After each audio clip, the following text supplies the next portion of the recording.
주택의 매매에서 그 해당 목적물에 자살한 사람이 발생한 경우에 그 매도인이 혹은 공인중개사가 이것을 과연 매수인에게 고지할 의무가 있는가 라는 문제입니다. 이게 만약에 고지 의무가 있다라고 본다 그러면 그것을 말하지 않은, 즉 묵비한 그 매도인이나 공인중개사가 어떤 손해배상 책임 내지는 계약 취소의 책임을 물게 되는 귀결로 연결되게 되는데요. 네, 반갑습니다. 부동산 전문 변호사 이승현 변호사입니다. 자, 오늘은 부동산 매매 계약에서 가장 핫한 문제로 떠오르고 있는 문제에 대해서 한번 다뤄보고자 합니다. 그 내용은 무엇이냐 하면 주택의 매매에서 그 해당 목적물에 자살한 사람이 발생한 경우에 그 매도인이 혹은 공인중개사가 이것을 과연 매수인에게 고지할 의무가 있는가 라는 문제입니다.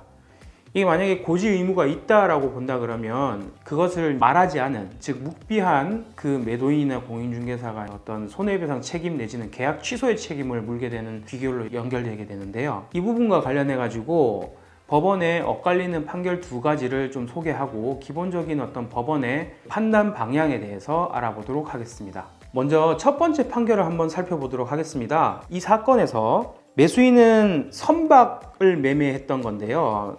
매수인은 선박을 매수한 이후에 과거 해당 선박에서 사람이 자살했다는 사실을 알게 되었습니다. 그러나 법원은 매도인에게 이 자살 사실을 고지할 의무가 없다라고 판단하였는데요. 그 이유는 다음과 같습니다. 자살 사실이 해당 매매 목적물의 본질적 가치에 영향을 미친다고 보기 어렵다.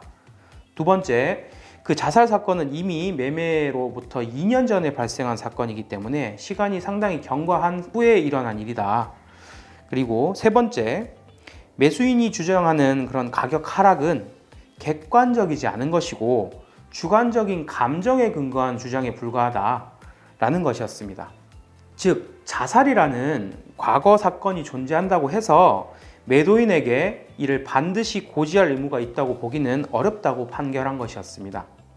이 판결에 따르면 단순히 매매 목적물에서 자살 사건이 있었다는 이유만으로 매도인에게 고지 의무를 부과할 수는 없다라는 결론에 이르게 됩니다. 두 번째 경우를 살펴볼게요. 적극적인 어떤 기망이 있었던 사건인데요. 자살 사실을 숨기기 위해서 매도인이 적극적으로 숨겼다면 어떻게 될까요? 또 두 번째 판결을 소개하겠는데요. 이 사건에서는 매도인의 시아버지가 매매 목적물에서 자살을 했던 사건입니다. 매도인은 이것을 숨기기 위해서 적극적인 기망행위를 사용하였는데요. 어떤 기망행위를 했냐면 매수인이 자살한 사실이 있나요? 라고 어떤 소문을 들었나 봅니다. 그래서 매수인이 매도인에게 이 동네에 자살 사건이 있다고 하던데 혹시 이 집인가요? 라고 했을 때 아니요 라고 대답을 하고 이 집에도 뭐 돌아가신 분이 있다고 하던데 어떻게 돌아가셨는지 알 수 있을까요? 하는 그 물음에다가 매도인이 사망 그 진단서를 위조해 가지고 타인을 이제 자살이 아니라 병사, 즉 뭐 폐암이 걸려서 돌아가셨다, 이런 식으로 진단서까지 적극적으로 속이는 위조 행위를 하는 그런 행위까지 있었던 것입니다. 결국 법원은 매수인이 사전에 자살 사실을 알았다면 이 계약을 체결하지 않았을 것이다 라고 보았고, 그래서 신의성실상 자살 사실을 고지할 의무가 있다라고 판단하였습니다.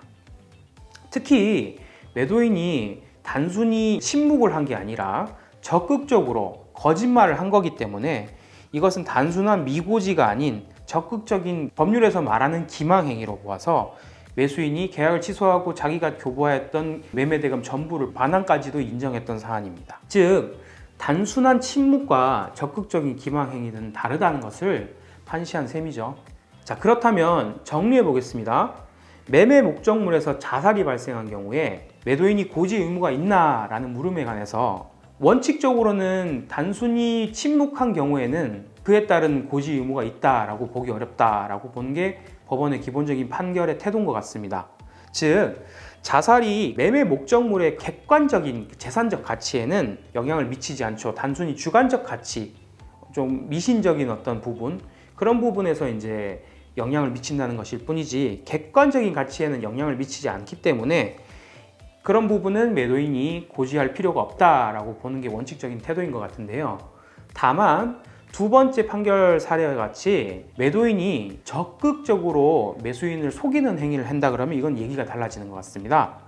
즉 매수인이 자살 여부를 꽤 중요하게 여겼음에도 불구하고 매도인이 이것을 숨기고 거짓말을 하거나 심지어 문서를 조작하는 등의 적극적인 기망행위를 했다면 이것은 계약 취소와 손해배상 책임까지도 있다라고 보는 게 법원의 판단인 것 같습니다.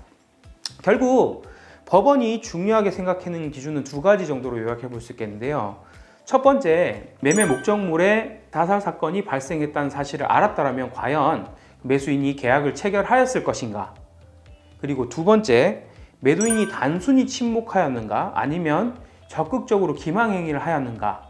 이 두 가지 기준을 가지고 매도인의 고지 의무가 있다, 즉 사기가 성립한다, 즉 계약을 취소하고 손해배상 책임이 있다 라는 기결에 이르는 그런 중요한 두 가지 기준이 된다고 볼 수 있겠습니다.